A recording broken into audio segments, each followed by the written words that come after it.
Hoje a gente vai conversar um pouquinho sobre Jean Monlevade. Ele chegou ao Brasil em 1817, aos 28 anos de idade, recém-formado em engenharia de Minas, com o objetivo de estudar os recursos minerais, principalmente de Minas Gerais. Aqui em Minas Gerais ele comprou uma terra próximo a São Miguel de Piracicaba, hoje Rio Piracicaba, e instalou sua primeira forja. Naquela época estava começando essa transformação do minério de ferro em gusa. Ele fundou também a fazenda solar para atender tanto a sua família. Ele veio a casar e essa forja produziu, a princípio, enxadas, utensílios para serem usados na atividade agrícola, que era muito presente na região. Mas a forja foi crescendo, ele foi desenvolvendo e começou a atender as empresas mineradoras da região, mina de Gongo Soco, Cauê, Itabira. Então ele atendeu muitas empresas aqui na região de Minas. Era um homem muito ousado, muito visionário, abriu estradas, alguns historiadores afirmam que essa estrada do Forninho foi uma das estradas que ele abriu, porque ele tinha que atender a Itabira. Da mesma forma ele fez com a região ali de Barão de Cocais, Santa Bárbara, entre outros, Então foi um homem que trouxe muito progresso para essa região. Nesse processo, a primeira forja atendeu durante um tempo, mas logo em seguida houve a necessidade de fazer uma nova forja. Essa nova forja foi feita abaixo da primeira, a primeira era próxima à fazenda solar. E a segunda já foi um pouco mais abaixo, mais próximo do rio. Essa forja chegou a um ponto de estar produzindo 500 quilos de ferro gusa por dia. Aí ele foi diversificando a atividade, ele atendia muito a esse pessoal, aos tropeiros que passavam pela fazenda, e esses tropeiros revendiam os produtos. Então essa forja prosperou muito rapidamente.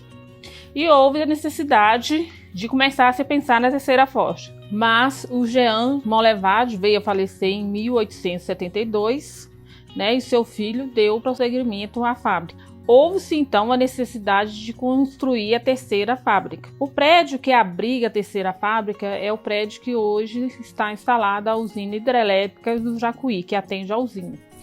Esse prédio foi construído em parceria com o Barão de Mauá, que na época ele estava desenvolvendo vários projetos no Brasil. O Francisco de Monlevade ficou um tempo trabalhando nessa terceira forja. Chegaram a produzir em torno de 2.000 quilos de ferro gusa por dia, mas o Barão de Mauá veio à falência, e todas as propriedades dele, ele chegou a comprar toda a propriedade, que foi fundada pelo Jean de Monlevade, e essas terras passaram a pertencer ao Banco do Rio de Janeiro. Até que o grupo Arbed veio a comprar essas terras, já interessados na implantação da usina siderúrgica Belgo Mineira. Esse projeto teve que ser adiado um bom tempo, porque na região ainda não tinha uma estrutura adequada para transportar toda a produção da usina, mas acabou que em 1935, volta de 1935, conseguiram levar esse projeto da construção. Foi quando chegou a João Monlevade Luizense. Então aqui encerra-se um capítulo dessa história. Esse projeto vai ser desenvolvido em 4 fases. Em fevereiro agora a gente terá uma outra fase, teremos mais histórias, mais produtos, Será apresentado um outro produto. E é isso, que hoje eu deixo para vocês e conto com vocês, como sempre. Vamos juntos, fazer acontecer esse projeto. Agora eu vou apresentar para vocês o resultado desse estudo sobre a forja, a chegada de Jean Monlevade, a João Monlevade. Esse é um porta-copo feito com minério e resina epóxi. Para a confecção do porta-copos, nós vamos precisar de resina epóxi, cola branca, vaselina líquida, spray dourado, lenço umedecido, radiografia ousada, lixa 180, pigmento para resina epóxi amarela, vermelha e dourada.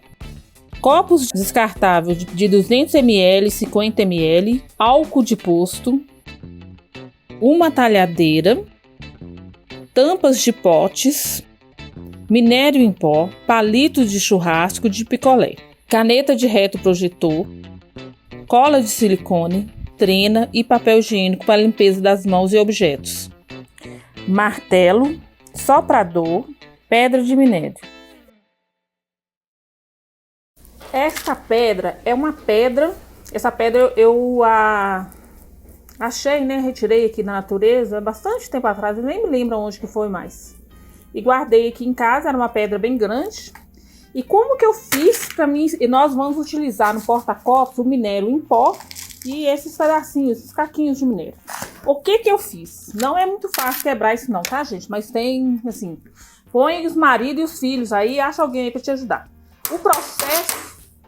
O processo basicamente é pegar uma talhadeirazinha e bater nas pedras até quebrar. Depois que conseguir fazer esse processo, quebrou, vem batendo. Depois que bateu bastante aqui, fragmentou bem a pedra de minério, vai ficar um pozinho no fundo da bandeja. É esse pozinho que deu origem a esse pó aqui de minério.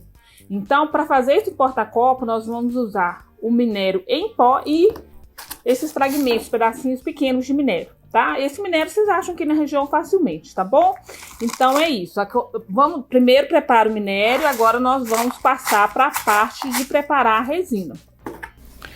A resina epóxi é um produto hoje muito usado no meio da construção civil e o artístico também.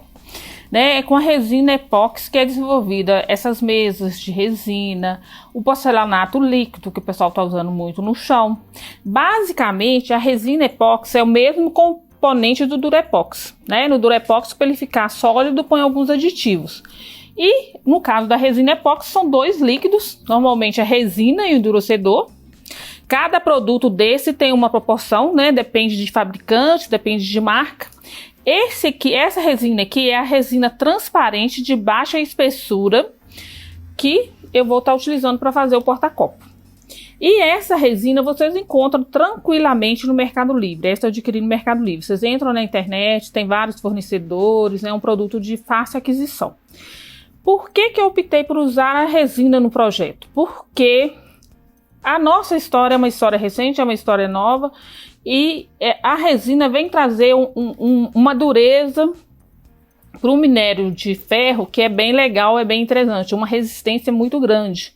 Então, com a resina epóxi e o minério, dá para a gente desenvolver N produtos. Por causa disso que eu usei o minério, a sua história toda, essa questão da retirada do solo, a história do Jean Monlevade, junto com a modernidade da resina epóxi. Então agora eu vou ensinar vocês como a gente vai misturar a resina epóxi. A resina, ela vem sempre em kit, A resina e o endurecedor. Aqui na embalagem vocês vão ver, essa por exemplo veio 1000 kg, 1 kg dessa e 450 gramas dessa. Então significa o quê? Que eu vou pegar um volume aqui, hoje eu vou usar 50 gramas dessa e 22 gramas e meia dessa. Quer dizer, eu sempre tenho que trabalhar nessa proporção de 1 para 45. Se eu mudar essa proporção, eu vou mudar as características da resina, a questão do endurecimento e tudo mais. Outra coisa importante nesse processo é a balança. Não usem aquela balança que pesa de grama em grama, uma branquinha que a gente usa muito aqui no ateliê para biscuit. Usem essa balança de precisão. Essa balança aqui, ela pesa de miligramas em miligramas, então você vai conseguir pesar meio grama, 0,6 gramas, enfim, o que você precisar. Porque é muito importante para o resultado final da resina, um resultado com transparência, sem bolha, que essa proporção seja exata, tá? Aqui não permite a gente pôr um pouquinho mais, um pouquinho menos, não. Temos que ser bem exatos. Agora eu vou pesar então. O que acontece? Eu vou tarar o copo, descontar o peso do copo, porque isso aqui é pouca resina, então faz diferença. Aqui já tá zerado, então eu vou pôr nesse copo 50 gramas.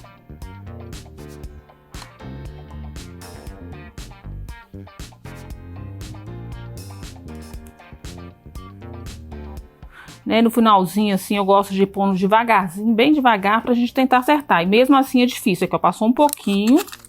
Eu vou tirar aqui. E vou pesar de novo. Tem que dar 50. Agora deu 49,7. Então eu vou pôr mais um pouquinho. Isso tem que ser bem preciso, tá, gente? Aí, ó, atingi 49,9. São gotinhas mesmo que complementam. Passou meio grama.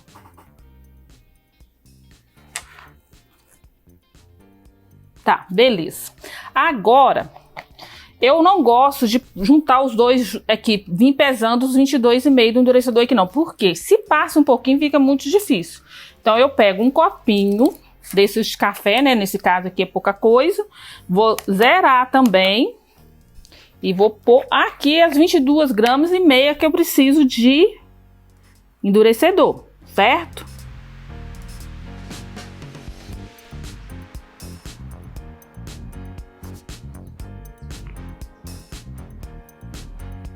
Aqui passou um pouquinho, eu vou tirar. Tirei muito.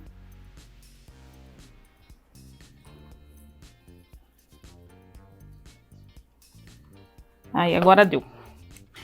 Então, beleza. Eu vou pegar, vou misturar o componente 1A com B, né? Que é a resina e o endurecedor. Vou balançar bem esse copinho aqui, tirar bem mesmo aqui né? Todo o líquido. Feito isso, é muito importante. O ideal é você usar uma espátulazinha, um palito de picolé, um palito de churrasco, né, para misturar essa resina. Não é legal, nem é interessante usar metal aqui, porque é questão de química mesmo, né? Então, isso aqui é importante, que para misturar, vocês vão girando, pegando no cantinho, pegando fundo. Misturem bem, muito bem mesmo. No início, vocês vão ver que ela vai ficar um pouco translúcida. Isso é porque está começando a misturar os dois componentes. Então, nesse momento, ainda não tá bom. Isso aqui é coisa de misturar 1 minuto, 2 minutos. Quando é pouco volume, sim, é mais fácil. Quando é muita quantidade, costuma a gente misturar até uma média de 5, 7 minutos. Isso vai depender da quantidade. Então, tô misturando aqui. O movimento vocês não precisam preocupar muito, tá? Porque essa resina aqui, ela dá bolha, um pouquinho de bolha, dependendo da forma que a gente movimenta. Eu não vou bater, né? Fazer igual uma batedeira lá, bater igual bato ovo, porque realmente aí vai dar muita bolha. Mas eu posso movimentar, fazer movimentos de 8, circulares, pegando os cantos do copo, o fundo. Deixa eu olhar aqui, ver como que tá aqui. Tá com bolha, pouquinha, mas tá. Mas já tá bem transparente. Por conta disso que eu te falei, é importante a gente usar um copo transparente, né? De preferência branco, potinho, esses potes de plástico que vem com conserva, pra gente poder ver a transparência da resina. Aqui já tá bom. Temos um pouquinho de bolha aqui ainda, mas essa bolha nós temos algumas alternativas para tirar. A gente pode deixar em repouso um tempo, pode ser, você vai acompanhando, tá? Isso varia de marca para marca, tem algumas que 5 minutos é suficiente, tem algumas que até 20 minutos. No nosso caso aqui especificamente, essa nossa é uma resina que não dá muita bolha, porque ela é de baixa viscosidade, as resinas de alta viscosidade que dão mais bolha. Eu vou pegar o soprador e vou bater o soprador aqui nessa resina para vocês verem que vai sair bem legal as bolhas. Esse soprador a gente usa muito aqui no ateliê para várias finalidades, mas no caso da resina epóxi é uma ferramenta muito útil, tá? Se vocês não têm um soprador, aguardem bastante tempo, assim, vigiem a resina que ela pode começar a reagir. Na hora que ela começa a reagir, ela esquenta um pouquinho, mas se vocês tiverem o soprador, vai ajudar muito. Eu costumo fazer o seguinte, jogo o ar dentro do copo, aqui já tem muito pouca bolha, tem bolha quase nenhuma. Eu pego aqui por cima e eu dou uma pegadinha aqui por baixo. Cuidado, gente, já foi suficiente. Cuidado para não aproximar demais e queimar o copo, fazer a resina reagir muito rápido, é importante, né, que seja na medida certa. O soprador, ele é muito quente, então pode fazer besteira aí. Então tomem cuidado com esse aspecto, né? Põe um pouco de longe. Se estiver esquentando muito, já, né, tira o soprador. Mas aqui foi suficiente. A resina já está totalmente transparente. Eu tenho aqui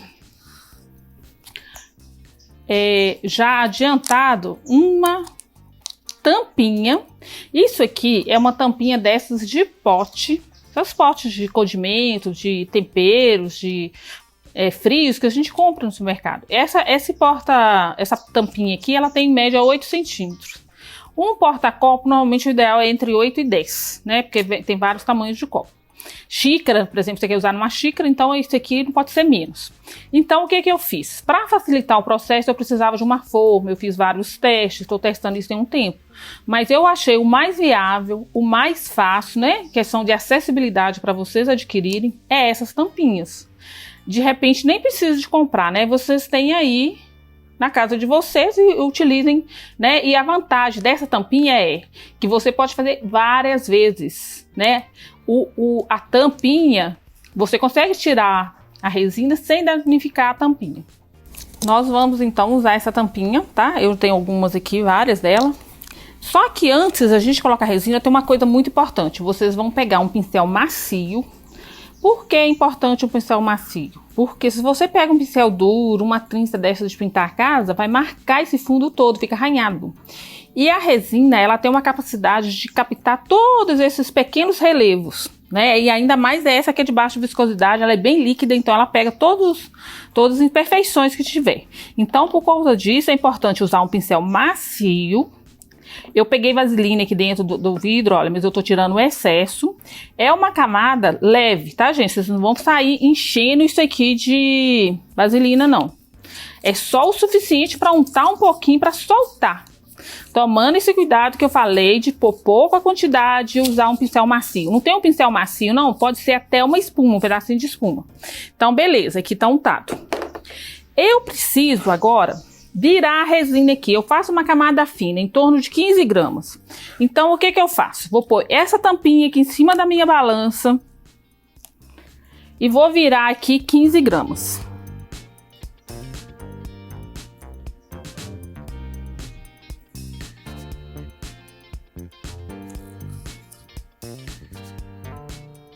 Beleza. Aí agora o que eu vou fazer? Né, vocês lembram daquela primeira etapa do pozinho e dos pedacinhos de minério.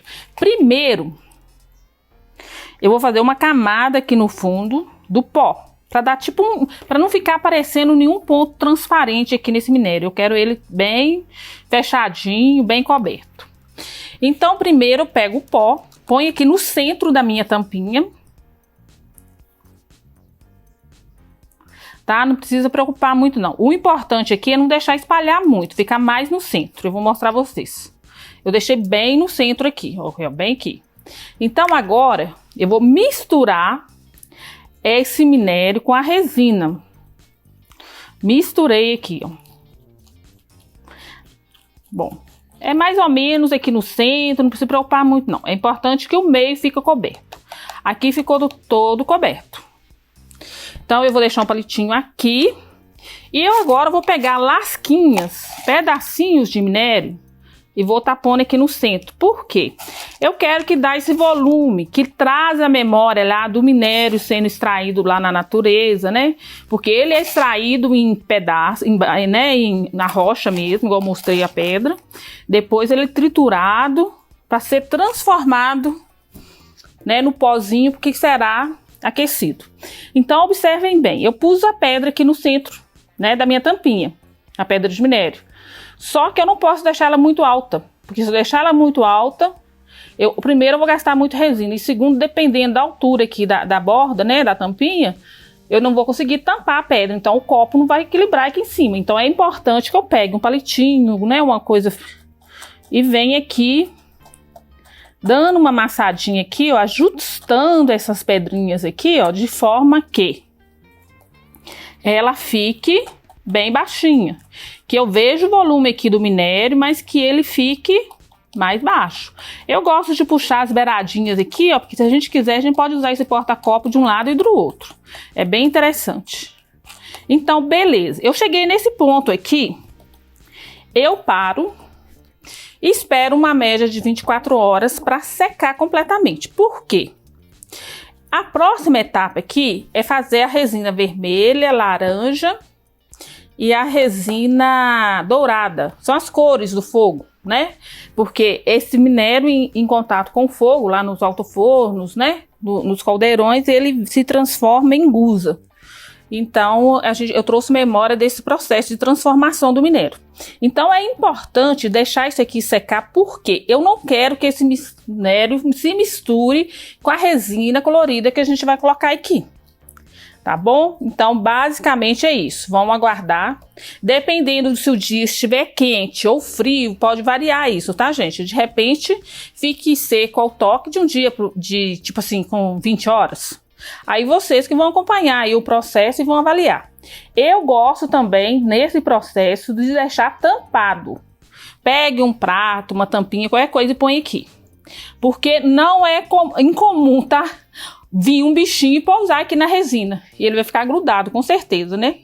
E vai atrapalhar o trabalho de vocês. Então, tampem isso, deixem lá no cantinho, nivelado de preferência, tá, gente? Porque para ele ficar bem niveladinho, bem bonito na hora que ficar pronto. E aí daí no outro dia vocês vão continuar o processo, tá bom? Então por enquanto é isso.